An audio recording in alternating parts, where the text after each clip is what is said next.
yashashni xohlayapti qizim. Ko'ringlar azizlar, ko'zidan yosh chiqdi. Ko'zini yarmi qoldi xolos. Hammasi yaxshi bo'ladi, yig'lamang. Bilaman, bu darajada ahvoli og'ir, ayanchli bemorni ko'rmagansizlar. Azizlar, bu qizaloqning ismi Xadicha. Biz hozirda Farg'ona shahridan murojaat qilyapmiz. Qizaloqning holatini ko'ryapsizlar, juda ham ayanchli. Bundan 3 yil oldin Xadichaxon maktabda boshini devorga qattiq urib oladi.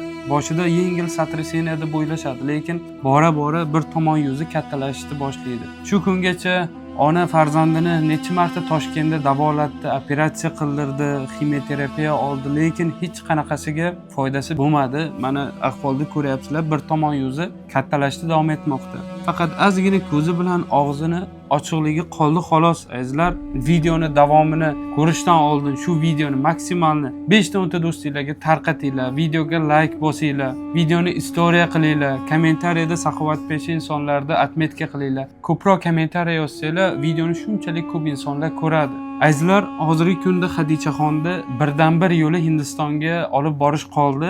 Hindistonda juda uzoq muddatli davolanishni boshdan o'tkazish kerak. Buning uchun 30 mingdan 40 ming dollar atrofida mablag' so'ralyapti. Yolg'iz ona, xo'jayinlari bundan 7 yil oldin vafot etgan. Pastda Aziza Madaminova nomida kartalar bor, onani o'zlarining nomida. Yana pastida Azimjonov Jasurbek nomida karta qo'yamiz. 24 soatli limitga agar karta tushib qolsa, ko'pchilik ehson o'tkaza olmaydi.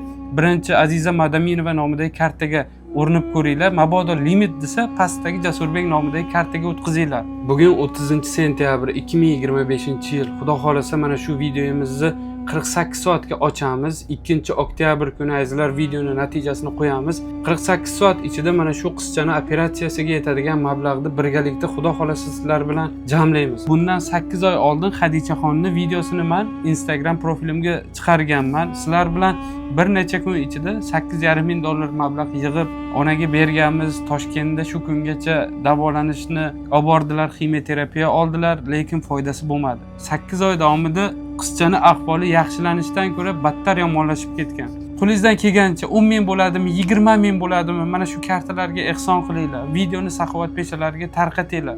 Umidim o'zga yo'q, yashashni xohlayapti.